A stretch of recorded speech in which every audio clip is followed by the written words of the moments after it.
If you don't like it, find another house. Those words still pierce through me like shattered glass. A wound that refuses to heal. A betrayal so deep it reaches into the very core of who I am. Every time those words echo in my mind, I feel that same icy dread crawling down my spine, that visceral mix of shock and profound anguish that only comes from being stabbed in the back by someone you would have died for. Have you ever looked at your own child and failed to recognize the innocent soul you once cradled in your arms? That's precisely how I felt on that crisp autumn Sunday, when Michael walked through the front door of my Lincoln Park mansion, dragging 2 enormous suitcases behind him. His wife, Jessica, followed close behind, and trailing them both was Linda, her mother. 3 pairs of cold eyes fixed on me with a potent mixture of contempt and entitlement, like vultures circling wounded prey, calculating and patient. I am Sarah Orellana, 67 years old, with an entire lifetime devoted to building my business empire and nurturing my family. Never in my wildest nightmares did I imagine I would be treated like an unwelcome stranger in the very house I constructed with my own blood, sweat, and tears. Everything I had worked for, the Orellana textiles chain, my hard-earned reputation in the artisan textile market, my entire estate, suddenly became a target painted on my back, a prize to be claimed by those who should have been protecting me. That afternoon, as I watched the 3 of them settle into the finest rooms of my house, without even the courtesy of asking permission, something fundamental shifted deep within me. It was as if a switch had been flipped, the one that separates naive kindness from calculated self-preservation. As they climbed my stairs with their ridiculously expensive luggage, purchased with my money I might add, I sank onto the living room sofa, my mind racing to process what was unfolding before my eyes. "Mom, it's just temporary," Michael mumbled without bothering to meet my gaze. "We've run into some financial difficulties, and we need to stay here until we can get back on our feet." Temporary. Such a wonderfully elastic word in the vocabulary of opportunists. It could mean weeks, months, or, as I would soon discover, until you die and we inherit everything you own. You might be wondering how a woman like me, a successful entrepreneur known for her business acumen, allowed herself to become entangled in such a nightmarish situation. The answer is painfully simple: a mother's love. That overwhelming emotion that sometimes blinds us completely, that makes us believe our children could never deliberately hurt us. I had always been tough and uncompromising in business, renowned for my shrewdness in international negotiations and my ability to spot a bad deal from a mile away. But when it came to Michael, my firstborn, my heart melted like butter under a hot sun. I remember that day with crystalline clarity. The Chicago sky displayed that distinctive autumn blue, brilliant and cold, and I had prepared a simple lunch for myself. I never liked having household staff working on Sundays. Those were my sacred days of solitude and peace. The phone shattered that tranquility, and my son's voice on the other end sounded strangely anxious, almost desperate. "Mom, I need to talk to you. We're on our way over right now." The word "we" immediately caught my attention like a warning bell. Since Michael had married Jessica 3 years prior, our family visits had become increasingly rare and invariably marked by a certain uncomfortable tension that hung in the air like storm clouds. Less than an hour later, the doorbell rang with an urgency that made my heart skip. When I opened the door, I found not only Michael and Jessica, but also Linda, my daughter-in-law's mother. All 3 of them stood there with luggage, and not small overnight bags, either. These were serious suitcases, the kind people pack for extended stays.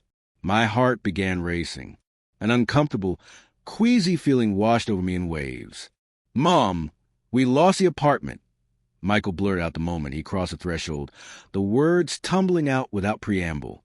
"The bank foreclosed on the mortgage. We have nowhere else to go." I stood frozen in the doorway for several long seconds, my mind struggling to process this information. It wasn't the first time my son had encountered financial troubles, not by a long shot. At 38 years old, Michael had already cycled through at least 5 different jobs, always leaving due to what he called incompatibility with the company's values. A phrase I had learned to translate as, he didn't want to follow rules, maintain a schedule, or accept any kind of authority. "What happened to the money I lent you 3 months ago?" I asked carefully, try my best not to sound accusatory, but genuinely curious about where such a substantial sum could have disappeared to. Jessica jumped in before Michael could respond, her perfectly manicured hand pushing back her impeccably dyed blonde hair in a practiced gesture. We had some unexpected expenses. You know how it is. Sarah, the car needed major repairs. And then there was that trip to the Hamptons that we simply couldn't cancel. We had already made commitments. Linda, who had been observing this exchange in calculated silence, took 2 deliberate steps forward with the bearing of someone accustomed to taking charge and solving problems. Sarah, I realize this must be terribly inconvenient for you, but it's genuinely just for a few weeks, maybe a month at most, until we can find another suitable place. I give you my word that you won't even notice we're here. 3 adults moving into a 67-year-old woman's home, and I wouldn't even notice them. The lie was so transparently absurd, it almost made me laugh out loud. But something inside me, that treacherous, unconditional mother's love, spoke louder than my common sense. All right, I finally replied, stepping aside to let them enter. You can stay in the guest room and Emily's old room upstairs. That was all the permission they needed. The 3 of them immediately began hauling their suitcases up the stairs without so much as a proper thank you or any expression of genuine gratitude. Jessica paused halfway up, her gaze sweeping over my living room decor, rare Andean textiles I had personally selected during my travels through South America, each one a treasure with its own story. We'll definitely need to modernize this decor, she announced with a condescending tone that made my jaw clench. Don't worry about it, though. We'll take care of everything. I took a deep, steadying breath and reminded myself that this was only temporary, a few weeks at the absolute most. Little did I know at that moment that it would mark the beginning of a 3-month nightmare that would test every ounce of strength I possessed. Within the first week, I noticed that the entire dynamic of my carefully ordered household had been completely upended. My meticulously crafted routine, built over decades of living alone, had been utterly shattered. I used to wake early each morning, savor my tea while reading the newspaper in peaceful solitude, then heading to my store for the day, returning in the late afternoon for a relaxing bath and quiet evening. All of that was destroyed. The kitchen, which I had always kept immaculately clean, was now perpetually filled with dirty dishes piled in the sink and scattered across the counters.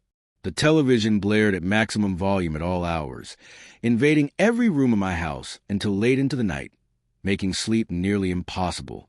My carefully curated collection of special occasion wines, bottles I had been saving for years, began mysteriously dwindling at an alarming rate. But the worst was yet to come. In the second week, I started noticing small but significant objects disappearing from their usual places. A pair of emerald earrings my late husband David had given me for our 20th anniversary, an antique pocket watch that had belonged to my father, one of the few possessions of his that I treasured. These were items of immense sentimental value, irreplaceable in every sense. When I asked about them, no one seemed to know anything. You must have misplaced them somewhere and forgotten, Mom, Michael would say in that particular tone one uses with a confused child. You've been quite forgetful lately, haven't you? That was the first time I heard that insinuation about my memory, but it would be far from the last. Slowly, methodically, almost imperceptibly, they began planning the idea that I was losing my grip on reality, getting confused, mixing things up, forgetting important details. It was a tactic I would only fully understand much later, when the full scope of their plan became horrifyingly clear. One morning, coming downstairs earlier than usual for my coffee, I discovered Jessica rummaging through my purse on the kitchen counter. When I confronted her, she replied with astonishing ease and not a trace of shame. "Oh, I was just looking for the credit card to do some grocery shopping. Michael said it would be fine." "My card?" I asked, incredulous that she would help herself without asking. "You're using my credit card?" "Of course," she replied as if it were the most obvious thing in the world. "We're eating here, aren't we? The least we can do is help with the household shopping."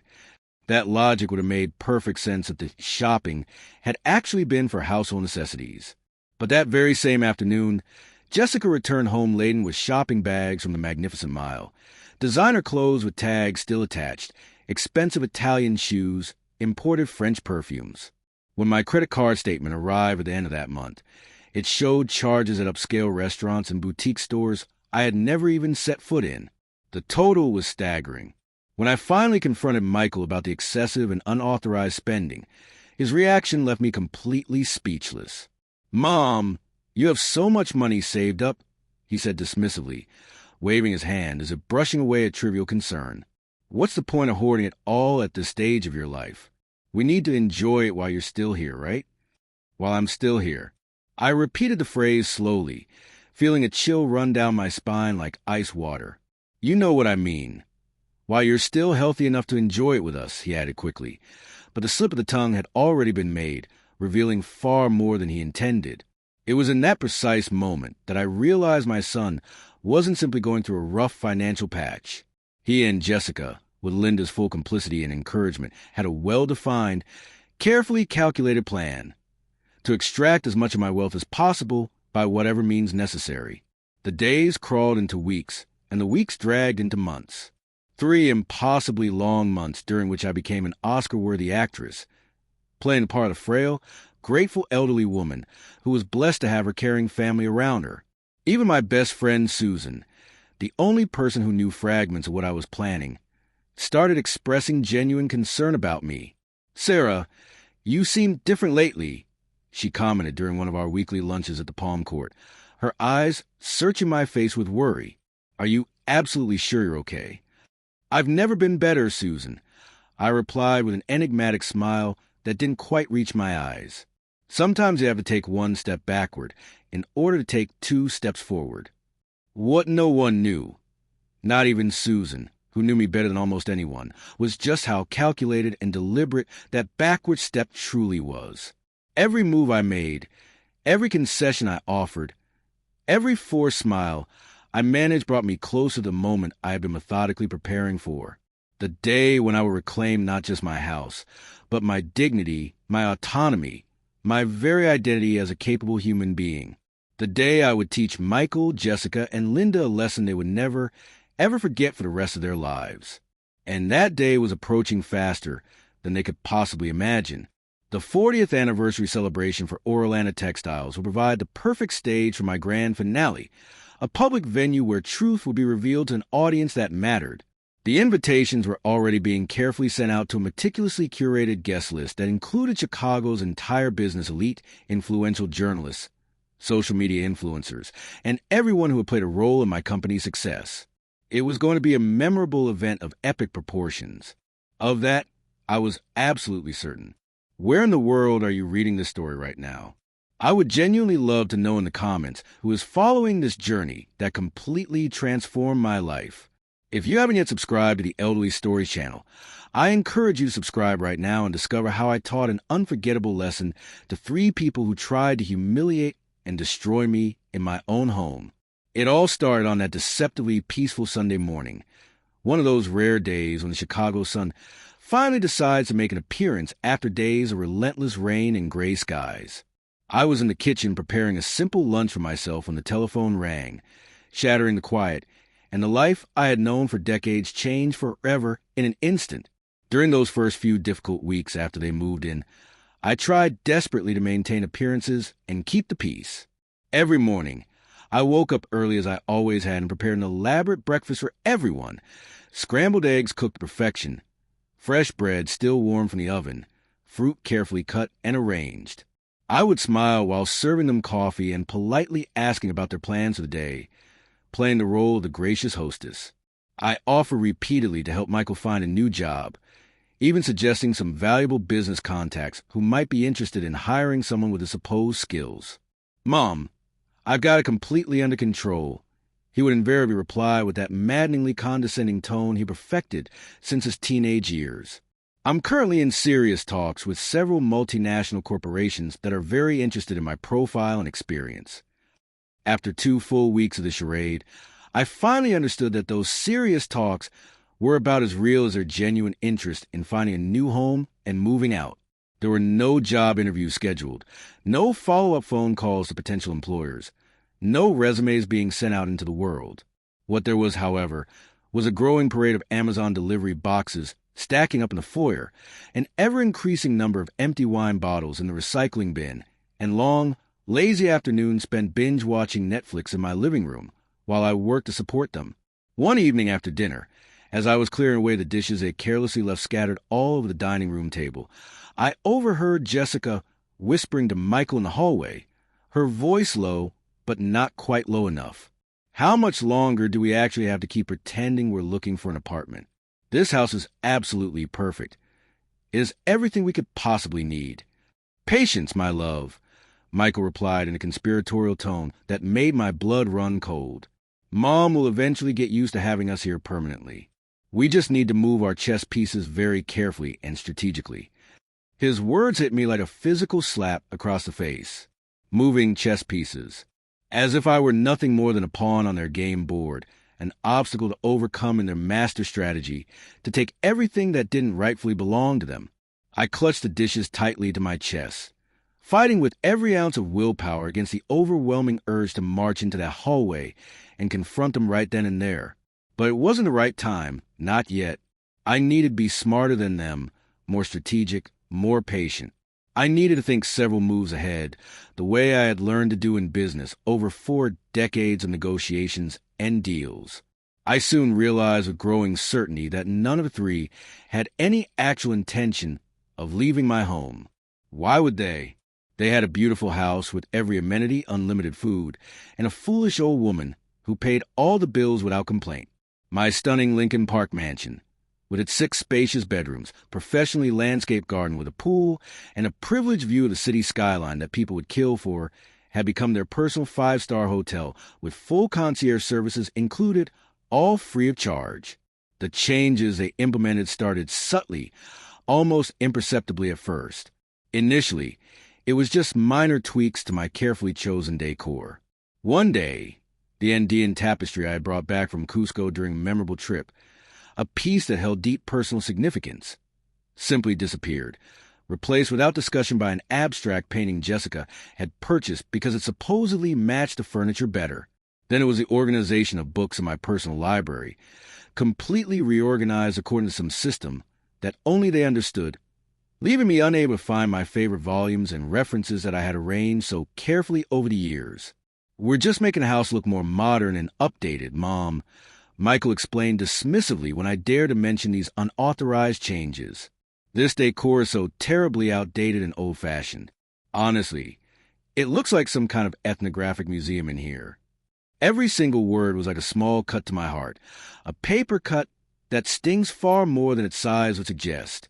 Those outdated objects they dismissed so casually were precious mementos from my travels around the world, unique pieces I had personally selected during my expeditions through the Andes Mountains, silent witnesses to a life dedicated to preserving and promoting the ancestral textile arts of indigenous communities. Each piece told a story, my story. The situation deteriorated drastically when they began taking over my actual physical space in the house. It happened on a Thursday afternoon, exactly 18 days after their initial arrival. I was in the kitchen making my afternoon herbal tea when Michael entered, followed closely by Jessica. I could sense immediately that something different was in the air, a palpable tension that made the hairs on my neck stand up. "Mom, we've been thinking," he began, using that particular tone I had come to know and dread, the same one he had used as a teenager when he wanted a new car or an expensive trip with his friends. "It would make much more sense to reorganize the sleeping arrangements in this house. The master bedroom has that enormous walk-in closet that you barely use anymore. It's really being wasted on just one person." I remained completely silent, gripping my teacup so tightly that my knuckles turned white. My bedroom, my closet, my sacred personal space where I kept not just clothes, but a lifetime of precious memories, photographs, David's belongings that I couldn't bear to part with. "Jessica needs significantly more space for her wardrobe," he continued, as if he were doing me an enormous favor by explaining the obvious logistics. "And that office at the end of the upstairs hall would be absolutely perfect for Linda. She really needs her own private space for meditation and her projects. My office, the place where I still actively manage important aspects of my business, where I kept crucial documents and contracts, where I took refuge to read a good book in peace and quiet. Now it was to become Linda's personal meditation corner. And where exactly would I be staying? I asked, struggling to keep my voice steady and level, refusing to show them how much this was affecting me. That's when he said the words, the ones that changed absolutely everything, that crystallized my resolve and transformed me into someone I barely recognized. The guest room in the back is more than sufficient for your needs. It's smaller, yes, but it has its own attached bathroom. If you don't like it, you're welcome to find another house. And the absolute worst part wasn't even the sentence itself. It was Jessica's cruel little laugh that came immediately after, that smirk of pure superiority, as if to say, "We've won. You've lost. Deal with it." Linda, who was conveniently passing through the hallway at that exact calculated moment, didn't even bother to hide her own smile of satisfaction and victory. In that single instant, something inside me fundamentally broke apart, and simultaneously, something entirely new was born. It wasn't simple anger or hurt feelings. It was something much deeper and more powerful, a cold, calculating determination I had only ever experienced during the most crucial, high-stakes moments of my entire business career. I smiled back at them, a smile that didn't reach my eyes, a smile that should have warned them if they'd been paying attention, and said simply, "I'll think about it and let you know my decision." I didn't have the courage or the energy to confront them in that moment. How could I possibly explain what that bedroom meant to me in a way they would understand or care about? I had slept in that room with David, my beloved husband, for 30 wonderful years. My 2 children had been born in that room during the natural home births I had insisted upon. Every corner held a precious piece of my history. Every object possessed a meaning they would never comprehend or value. 2 days later, after sleepless nights of agonizing deliberation, I gave up my master bedroom without a visible fight. I watched in silent anguish as Jessica systematically reorganized my walk-in closet, tossing out clothes she deemed old-fashioned and dated, filling the space instead with her extensive collection of designer outfits, many still with price tags attached. I watched as Linda transformed my beloved office into her personal sanctuary, filling it with those ridiculous crystals she collected and stacks of self-help books she was so inexplicably fond of. I moved into a small, cramped guest room in the back of the house, taking only the bare essentials with me. A few treasured family photographs, my necessary medications, my most beloved books that I couldn't live without. The space was so impossibly small that I had to leave most of my belongings in cardboard boxes stored in the garage, like some kind of temporary refugee in my own home. Temporary. I repeated to myself every single night before sleep finally came, like a mantra or a prayer. This is only temporary. This won't last forever. But as the days continued to crawl by with agonizing slowness, it became increasingly, horrifyingly clear that their intentions were anything but temporary. They were settling in for the long haul, making themselves comfortable, acting as if they owned the place. One morning, while searching for the pearl necklace I had inherited from my mother, one of my most precious possessions, I was horrified to discover it missing from its usual place in my jewelry box. When I asked about it, carefully and calmly, the 3 of them exchanged meaningful glances that spoke volumes. "Are you absolutely certain you left it there, Mom?" Michael questioned, his eyebrows raised in that infuriating way that suggested I was being foolish. "You've been forgetting where you put things quite frequently lately." I placed it in my jewelry box exactly where I always keep it.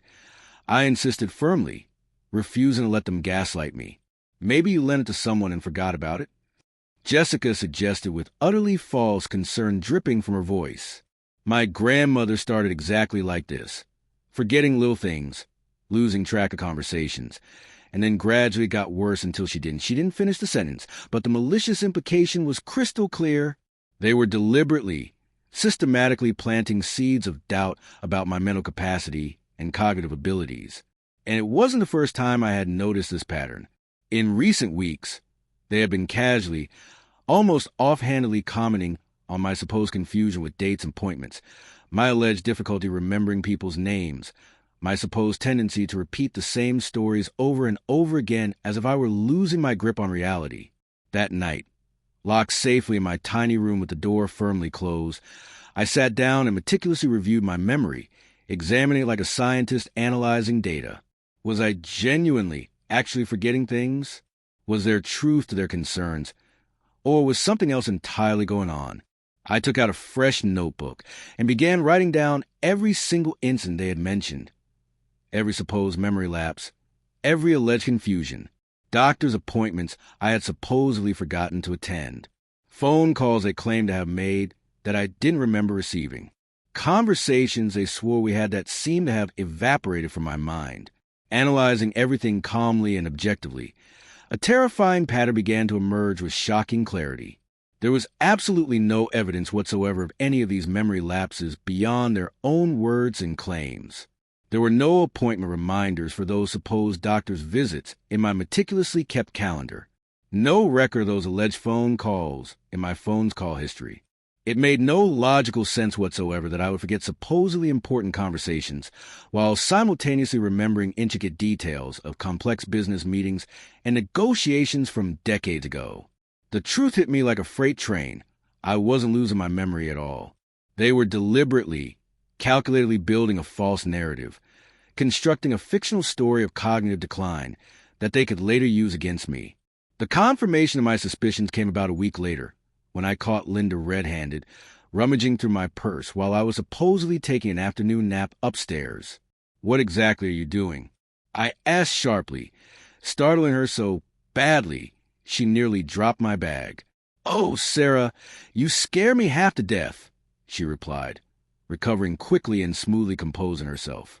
"I was just looking for an aspirin. I have an absolutely terrible headache." "The aspirin is in the bathroom medicine cabinet where it has always been kept," I pointed out coolly, "not in my personal purse." Of course. How silly of me." She apologized with a smile that looked more like a grimace and definitely didn't reach her calculating eyes. "I get confused sometimes, too, you know.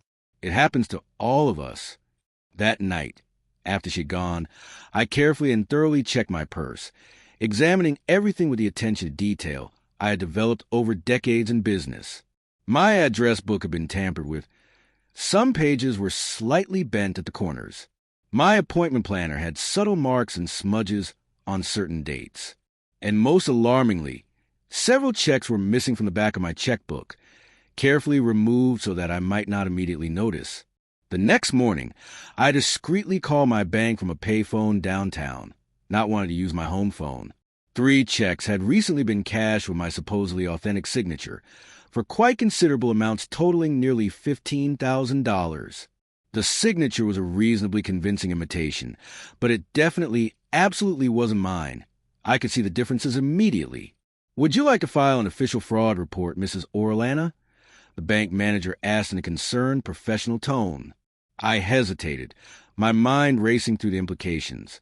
A formal report would mean immediate, direct confrontation, possibly involving the police and criminal charges. My instincts, honed over 4 decades of business dealings, told me it wasn't the right time yet. I needed more concrete information, more damning evidence, a more comprehensive and ironclad plan. "Not right now." I replied carefully. "Just cancel that checkbook immediately and issue me a new one with a completely different number series. I'll come by in person to pick it up this afternoon." That same day, while looking for an important business document on the family computer in the den, I stumbled upon something that literally chilled my blood and made my hands shake. In the browser search history, I found a series of deeply disturbing searches. Symptoms of senile dementia in elderly women. How to request a judicial conservatorship for an elderly relative. Best senior living facilities in Chicago area. Legal requirements to prove mental incapacity in Illinois. The evidence was absolutely undeniable and damning. This wasn't merely about them temporarily taking advantage of my generosity and hospitality. They had a much more sinister, elaborate plan to have me legally declared mentally incompetent, take complete control of all my assets and properties, and quite possibly place me in some kind of institutional facility where I would be entirely at their mercy, with no voice, no rights, no autonomy. My first instinctive impulse was to explode, to scream, to confront them immediately, to demand they pack their bags and leave my house within the hour. But 4 decades of successfully running a competitive business had taught me an invaluable lesson. Impulsive decisions are rarely the most effective ones. In the business world, Whoever loses their composure first loses a negotiation. And this was essentially the most important negotiation of my entire life. A negotiation for my freedom, my dignity, my very identity. Instead of exploding in righteous fury, I made a calculated decision. I would observe, document, and plan. I became a consummate actress, playing the role of confused, declining grandmother they expected and wanted to see. When they insinuated I had forgotten something, I would nod with feigned embarrassment and apologize. When personal items I knew I had misplaced went missing, I would apologize profusely for my supposed absent-mindedness. I let them believe wholeheartedly that their plan was working to perfection. Meanwhile, behind this carefully constructed facade, I began laying out my own plan with meticulous precision. I needed allies, people I could trust completely and absolutely, people who would stand by me no matter what. I knew exactly who they would be. One afternoon, using the excuse that I was visiting an old college friend for tea, I drove to the Palm Court, a discreet, elegant establishment where I used to meet Susan, my best friend since our university days together. Instead of our usual pleasant chat about books, gardens, and fond memories, this time I told her the complete, unvarnished truth about everything that had been happening. Her face went through a visible transformation from initial disbelief to complete outrage and anger. "This is absolutely criminal, Sarah," she exclaimed, her voice rising despite the refined setting. "You have to report them to the authorities immediately. This is elder abuse." "It's not quite that simple," I explained patiently, keeping my voice low. "Their family, Susan, and a public police report, a scandal in the newspapers, would completely destroy the reputation of Orlana Textiles. I don't want 40 years of dedicated, honest work to be permanently tainted by a sordid family scandal like this." "So, what exactly are you planning to do?" she asked, leaning forward with intense curiosity. "You can't possibly just let them continue abusing you like this." "I have a plan," I replied with a calmness that surprised even myself, feeling a new strength building inside. "But I'm going to need your help, Susan. And I'll need Emily's help and Olivia's help as well." That very same night, using Susan's cell phone to avoid any possibility of the call being traced or recorded, I called my daughter Emily in Ecuador. Unlike her brother, she had always been responsible, hard-working, honest, and genuinely grateful for everything she had been given in life. The news left her absolutely stunned and speechless for several long moments. "I'm booking the first available flight to Chicago right now," she declared immediately, her voice shaking with emotion and anger. "No, sweetheart, not yet," I told her firmly but gently. "It's crucial that no one knows we're in contact or that you're aware of the situation. For now, I need you to help me from a distance. Can you do that for me?" The next day, I visited the distinguished law firm of Reynolds & Associates, where Dr. Olivia Reynolds, my trusted attorney for over 20 years, received me with her usual professional efficiency and genuine concern. We had been through many business deals together. But this was something entirely different. "Sarah, this is extremely serious," she commented gravely after hearing my detailed account and carefully examining the evidence I had systematically gathered. "They're methodically laying the groundwork for a conservatorship case, building a paper trail to claim you're no longer mentally fit to manage your own assets and make your own decisions. Do they have any realistic chance of succeeding?" I asked, though deep down I feared I already knew the answer. "Unfortunately, yes," she replied, her expression somber. "The courts tend to be extremely cautious and conservative in these cases, erring on the side of protection, if they present enough circumstantial evidence of cognitive decline. Even if it's fabricated, they could potentially obtain at least a temporary conservatorship while a more thorough evaluation is conducted. And during that temporary period, which could last months, Michael, as your closest adult child, would very likely be appointed your temporary legal guardian with full power of attorney." She paused, letting the implications sink in. "He would have immediate, unrestricted access to your bank accounts, your properties, your company shares, your investment portfolios, literally everything you own." A profound shiver ran down my entire spine. The situation was even more dangerous than I had initially imagined. This wasn't simply about an unwanted extended house guest situation or some excessive spending on my credit cards. They were literally actively trying to erase me as an autonomous person, to transform me into a legal prisoner in the life I had built for myself with my own hands. I need to stop them, I stated with renewed, steel-hard determination, and I need to do it in such a way that they can never, ever try something like this again.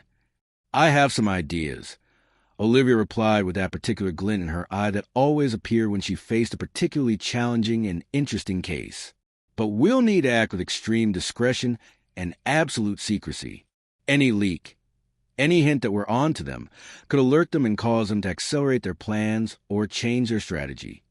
In the following intensive weeks, while at home I continued my carefully crafted performance as a confused, grateful grandmother, I was secretly working behind the scenes with Olivia, Susan, and Emily on a comprehensive plan that would completely turn the tables and reverse the power dynamic. Every move was meticulously calculated and documented. Every piece of evidence was carefully prepared and verified. Every potential ally was strategically positioned like chess pieces on a board. Every possible contingency was planned for and accounted for to maintain believable appearances and not arouse any suspicion. I gave up more and more territory in my own house, conceding ground like a general in a parent retreat. I let them completely reorganize the living room furniture according to Jessica's taste. I allowed them to move artwork and decorative pieces, even letting them completely redecorate the kitchen in a modern style I personally found cold and sterile. I smiled pleasantly when I reviewed my credit card statements and saw charges for extravagant shopping sprees on the Magnificent Mile, designer handbags costing thousands of dollars, expensive jewelry, luxury spa treatments. I pretended not to notice when more of my personal items mysteriously disappeared from their usual places. A silver picture frame, an antique brooch, small valuable objects that held sentimental significance. Meanwhile, behind this elaborate facade, every piece of my counterplan was quietly, methodically falling into place. I watched them carefully. I noted their patterns and habits. I recorded their conversations when they thought I was out of the house or asleep. Every insult disguised as concerned joke, every dismissive comment about my supposed inability to manage my own affairs, every cold-blooded plan they made for when she's no longer around, all that was captured and documented. All of this while they continue to call me Mom and Mother Sarah with sickeningly fake sweetness in front of visitors and guests, playing the role of devoted, caring family. 3 long months passed in this manner. 3 months during which I truly became an Oscar-caliber actress, given performance of my lifetime playing the part of a frail, grateful elderly woman who was blessed to have such caring family around her. Even Susan, who knew more than anyone else about what was really happening, began to express genuine worry about the toll this was taking on me. "Sarah, you seem different lately. Changed somehow," she commented with concern during one of our weekly lunches at the Palm Court, searching my face for signs of strain. "Are you absolutely certain you're okay? This can't be good for your health."